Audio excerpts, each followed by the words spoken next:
Hello everyone! Welcome to Speakers Bank Podcast, Our Voices, Our Views, Disability Edition. Today, we are talking about the second episode of our interview with Lise. If you will remember from the previous episode, we talked about Time Capsule, her life when she first arrived in Australia in 1994, but in the end, it was supposed to be 1993. In the previous episode, she said about being able to study in agriculture, but at the moment it was focused on food technology and how her experience is like in Indonesia and how she came here in Australia, and she was quite amazed with how accepting the community is, especially with people who has disabilities. So now, we would like to talk with another topic, which is life with a disability and illness. Hello Liz, how are you? Good, thank you. That's great to know. So this would be the episode 2 for today. Yeah. So to start with, welcome again to Speakers Bank.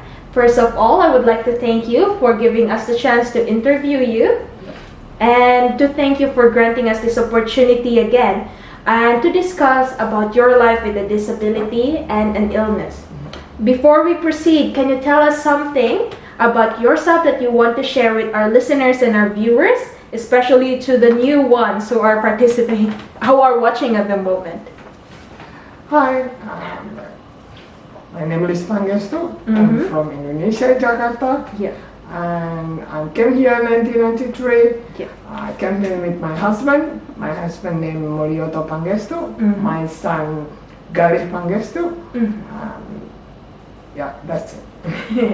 Yes, that's all right. But thank you so much for sharing that one. So to start with our podcast interview, I would like to. I remember you saying that you are currently living with a spinal muscular atrophy. Right. So can you please enlighten our viewers and listeners? How did you find out about this and what this is all about? Spinal muscular atrophy is one of the neuromuscular disease and is affecting the weakness of my muscle. Is all of muscle, but mostly it's the motoric. Okay. I found out that when I was 9 years old. My family see that my walking style is quite different. It's kind of foot drop. Yes, okay. and then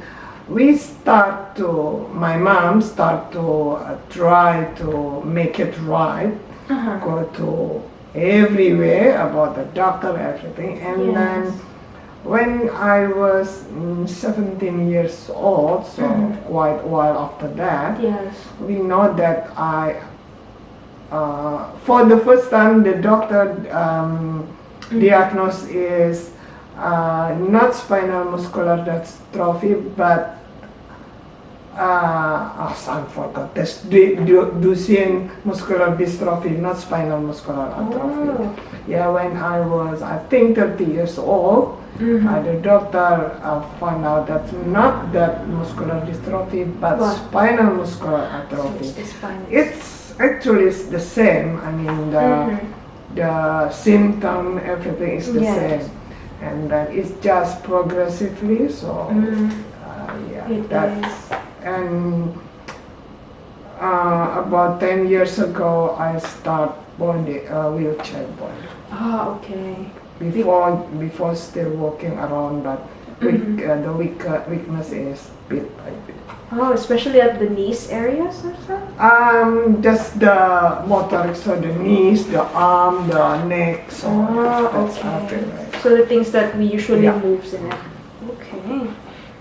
So in regards to that, what were your experiences like finding out that you have this type of disability? How were you able to cope up and move forward from this to find out something? Thank God that my dad is really, all my family support me, of course, but my dad is always encouraged me, that he always said that if people can do it, you can do it too, and you have to do it. So that encouraged me to just stand up. Doesn't matter what I like, what I look like, but Yeah. I will do it. So I did everything what other people do. I do it. Everything, school, activity, and everything. So yeah. You didn't use the disability as a reason to discourage you in how you should continue in life. Yeah, yes. I never think about that. I just Yes. because my dad said everybody can do it, you can do it too. Yes. So, yeah, I will do it. So you really have your father that encouraged you Yeah. along the way. That's good to know. And also, I also remember that you have been living with multiple myeloma for years as well. Yeah. If you are willing to share it to our viewers and listeners, when did it started? It started is 2017, just 5 years ago. So Yes. yeah, I'm continuously have the kind of back pain. Yes. But we only think that because I'm tired or because thing like that, too busy and everything, and just put it the warm ointment or thing like that, and it's really gone. Massage and then I remember that April 2017, I fell over in the bus because the bus braked suddenly, and then at that time I haven't put on my seatbelt, snow Timmy, and then I just flew and the bike in the floor of the bus, and but that time nothing happened. I think I got the X-ray and everything. Yeah. Doctor said that's okay, so I not even stay overnight in the hospital. So, and 2 months after that, I just kind of really painful in my back. Your whole back. The whole back. I don't know where. It's just really painful. Yes. And then in the morning, I can't handle it anymore, and my husband called the ambulance, and I sent to the hospital, and they examined everything, and 5 days after that, we found out that I got the multiple myeloma. Wow. It's kind of blood cancer, and it affect the bone. My bone is really brittle and brittle material, and so I have to avoid something. I can't waste my body, thing like that, because it will break. Yes, or like any sudden movements. Yes, because my one of my thoracic is already gone because of cancer. They call it T9, thorax number 9. So that time I did surgery. They call it laminectomy. So they put the metal or something like that there. Yes. So I'm a bionic woman now because they put it something there. Yes, just to support the spine at the moment. Oh, okay. Yeah. So regarding that one, at this point in time, how are you coping up with this and moving forward in life? Because of that, the cancer itself, it's gone. I mean, in the term of I'm in remission now. That's But the great. doctor said that it will be coming back Yes. one day in the middle of time. And because the crack is everywhere because that fall down, so it's really painful. So I take the really strong painkiller now at the moment, and I just thinking it's no need to just thinking I'm sick or thing like that. I just thinking even the time that left.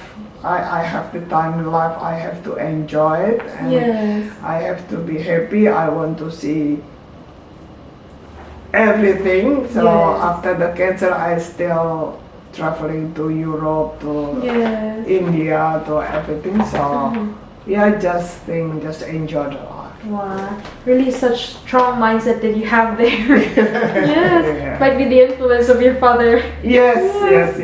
Well, that's great, and maybe because of the support of your family as well, and everyone around you. That's why my son just live nearby, I think. So that he can quickly go rush to you.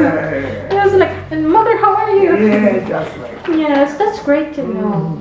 Yeah, so regarding that one, to our viewers and listeners at the moment, who might also be experiencing the same thing as you, or something similar, what advice or encouragement can you give them?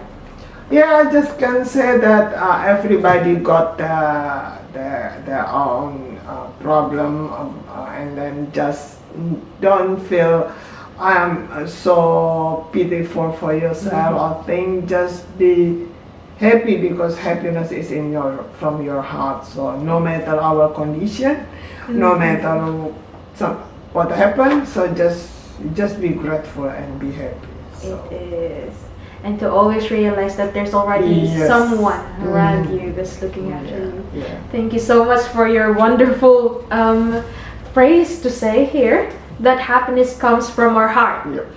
Thank you. I really learned a lot from our conversation today, because as I also work as a disability support worker, I really want to provide a quality care and services towards my client in order to encourage them into living an independent life and someday to receive the quality life that they will have in the future. So as much as I would like to continue with our conversation today, I have to end this podcast episode.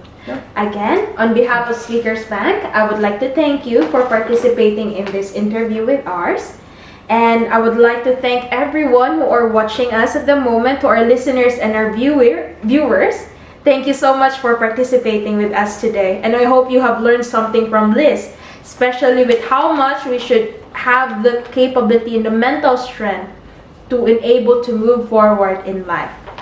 Also, thank you as well, everyone watching us, and if you have any questions, suggestions, or any topic that you want us to cover, please contact us on 0396877066 or visit us at www.speakersbank.org.au. This is Genevieve saying thank you, and don't forget to hit the like button, share, and subscribe to our YouTube channel, Speakers Bank. And also, please don't forget to follow us on our Twitter, Facebook, Instagram, and LinkedIn. Bye! Have a great day, and keep safe, everyone.